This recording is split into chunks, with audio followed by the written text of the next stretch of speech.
When you wake up every morning, what drives you? If you want to live a life of success, a life of complete success, happiness and fulfillment, you must find your purpose. You see, if you don't know what your purpose is, if you don't know what drives you, what inspires you, then you have no reason to improve your life. How can you improve your life if you have no reason to improve it? Your purpose is always something that lights a fire in you. I will do this no matter what. My family is counting on me. My friends are counting on me. I am counting on me. So write down your purpose. Carry it with you everywhere. Feel it deep and promise yourself every day you will live out your purpose with zero excuses. Why do you do what you do? Why do you do what you do? What's the reason? Why do you exist? What is the reason you wake up every day and do what you do? Is it for yourself? Or is it for the people who need you? Is it for the people who took care of you and now they're too weak to take care of themselves? So your why shouldn't be because of you. It should be because of the people who need you. It should be because you love them enough to keep fighting. Do you know and do you not agree that right now there is someone who has less intelligence than you, started with less money than you, less opportunities than you have, and worst of all, has less passion than you, and they are living their dreams, earning millions, or doing something that you would love to do. Someone has already done and is already doing what you want to do. And no, they didn't fall into a rich family to do so. They were not born lucky. You know you can be more. You can have more, do more, and be more. You know this. You wouldn't be listening otherwise. See, a lot of people, they're gonna tell you not to fight for your dream because they didn't have the strength to fight for their dream. Make the decision today that I'm not doing this for a check. I'm not doing this for a house. I'm not doing this for a car. I'm doing this for my purpose. When you can't go a day without thinking about it, when you dream about it, wake up thinking about it and can't rest until you conquer it, when you don't mind sacrificing because of it, when nothing is greater than knowing you can conquer it, when you don't need the alarm clock to wake you because it's fueling every part of your soul, then you know your purpose. Your purpose is that fire, your reason for doing what you do. Why do you do what you do? Why do you want that success so bad? What is the fuel to your fire? Find your why. Your why will pull you up when you feel like you don't have the strength to get up anymore. Your why will keep you fighting when everyone else thinks you are out for the count. Why? Who are you fighting for? What drives? Is your purpose your family? Is it to prove the doubters wrong? Is it to prove yourself right? What is your purpose? Write down your purpose. Carry it with you everywhere. Feel it deep and promise yourself every day you will live your purpose with zero excuses. Your purpose, find it, and you will have no problem becoming a phenomenal success. Because purpose moves mountains. It moves mountains and opens up doors that didn't exist. It gives you the fire that you need to burn down the world of limitations. The water you need to drown doubt. Your why, your purpose, it's everything. Find it. Use it. You need to find something that drives you. Something that no matter what happens, this part of you does not change. This drive in you does not change. This purpose never dies. No matter how many times life knocks you down, your purpose pulls you up every time. This is the reason I will fight for my dreams. This is the reason I will not take no for an answer. You know you can be more. You can have more, do more, and be more. You know this. You wouldn't be listening otherwise.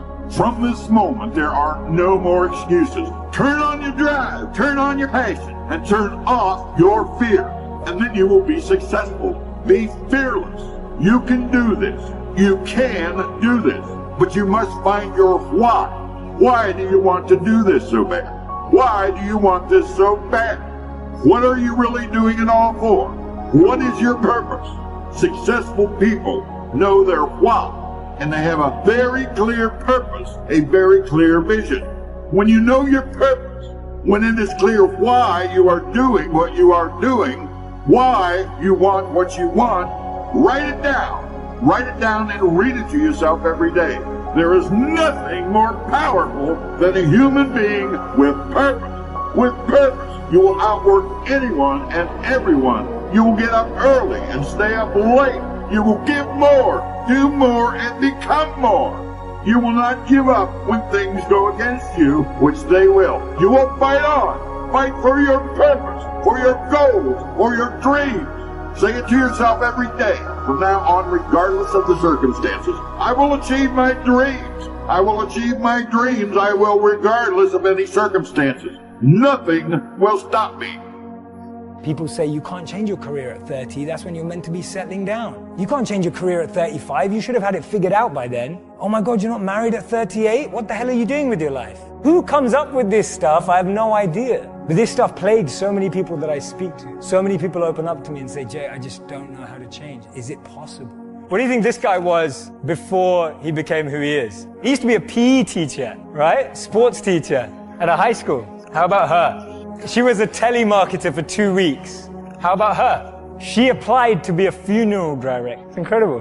What happens in society is that we're clouded by the noise of family expectations, the noise of our parents, the noise of our brothers and sisters' expectations. I grew up in a family where you could either be a doctor, a lawyer, or a failure, right? Those were my three options. Anything else would just count me as a failure. I would have failed. So basically I failed, right? I'm standing up here in front of you all as a failure. I lived as a monk for 3 years. I committed career suicide. I turned down 2 amazing corporate job offers when I graduated from business school. I shaved my hair, I wore robes, and lived out of a gym locker for 3 years. And I did that because I thought I was going to do something meaningful, help impact the world. And it was one of the best experiences of my life. But more than becoming a monk, what that trained me to do was drop out with the rules. People told me, if you come back in 3 years, you'll never get a job. They told me, if you become a monk, people are going to think you're weird forever. No girl's ever going to talk to you. People told me, they were like, well, when you come back to real life, like, will you even be able to talk English? And people were just really weirded out. I'm just like, okay, I think monks speak English. And there was so much different noise that I was hearing when I made that decision. And the funny thing is, from having not been a monk for 4 years now, I'm in one of the most incredible periods of my life that I could ever have asked for. And so much of that is based on the fact that I decided to do something different. So many of the times our expectations are driving us in a certain scenario. We focus so much on life in what we want to be as opposed to who we want. Because we've always been told that life and jobs and careers are like boxes and containers. There's only a finite number of options. There is no formula. There is no pattern. If you know what you're passionate about, if you know what you're good at, and you invest in that. People say follow your passions. I say forget that. Invest in your passion. If you're passionate about something, go and become the best at it. Go and do a course on it. Go and learn from the best. Go and find a mentor who's going to make you incredible at that trait. Not only will you be criticized and grow, you'll be able to find new things about yourself that you never knew. I was a 19-year-old kid, and I was miserable. I was in love with my high school sweetheart. We were that couple that was really annoying. So we went to school together. We signed up for classes together. We shared a U-Haul on the way to school together. We lived in the same dorm together. We walked to class. We walked to breakfast in the morning and walked to class. I mean, we were just joined at the hip, and we were completely crazy infatuated in love. And then halfway through the first year of college, she discovered beer and other boys on the same night, and she cheated. I completely fell apart. I stopped going to class. I barely ate anything, certainly nothing healthy. I stopped studying. I just stopped caring about the world. Literally couldn't get out of bed. And I never thought about it until years later. Reading changed my life because I was still reading. There's one thing that's brought me through everything. And I happened to pick up the school newspaper, and I opened it up, and there was this full-page ad.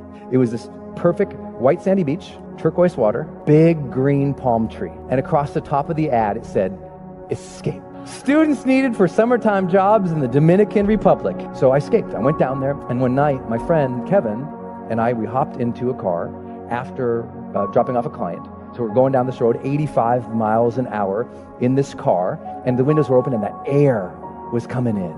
That amazing humid, if you've been in the Caribbean, that just gorgeous, amazing humid air is coming in.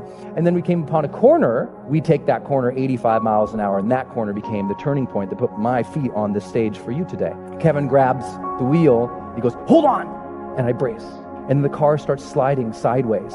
And that weird slow motion thing happens. Kevin's gripping the wheel, trying to make the corner, and all of a sudden, smack. When I came to, I looked over, and Kevin is screaming at the top of his lungs, "Get out of the car, Brendan, get out of the car!" And I look over, and a whole big chunk of his head is open. So I pull myself out of the windshield of this car, and he's screaming over here, and I stand up eventually on the hood of the car, and I look, and I notice all this blood on me, and I remember just looking down, and that slow motion thing's happening. I just thought, did I even matter? And I start seeing all these images of my life when I'm surrounded by people that I care for. There's a cake in front of me. Here's my friends singing, my mom leading them in that goofy song.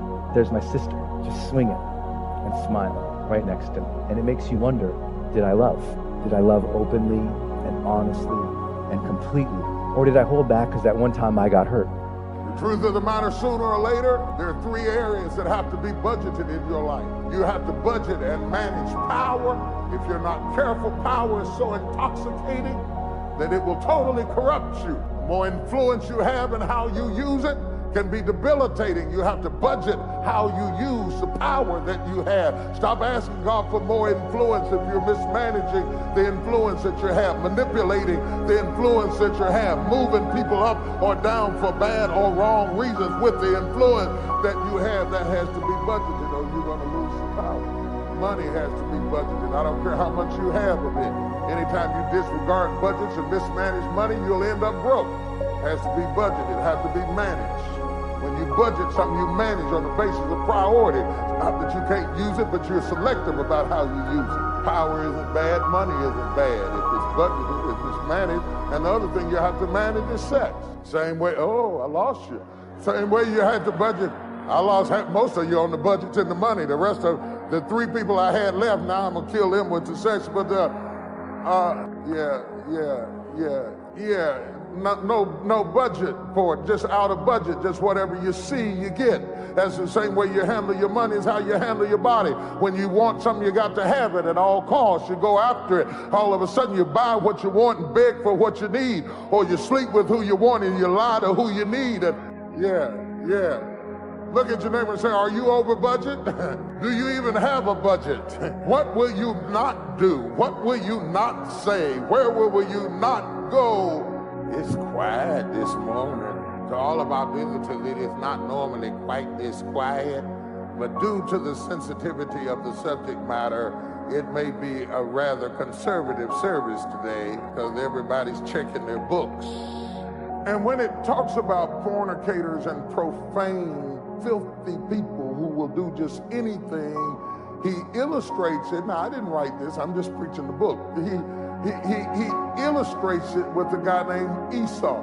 And so I've been studying and thinking and meditating on Esau all week. Esau, if you haven't been raised in church, is not a common name. You don't hear much talked about. You hear preach more about Jacob, Abraham, Isaac, and Jacob. You hear a lot about Jacob. You don't hear much about Esau, but in all rights, it should have been the God of Abraham, the God of Isaac, and the God of Esau.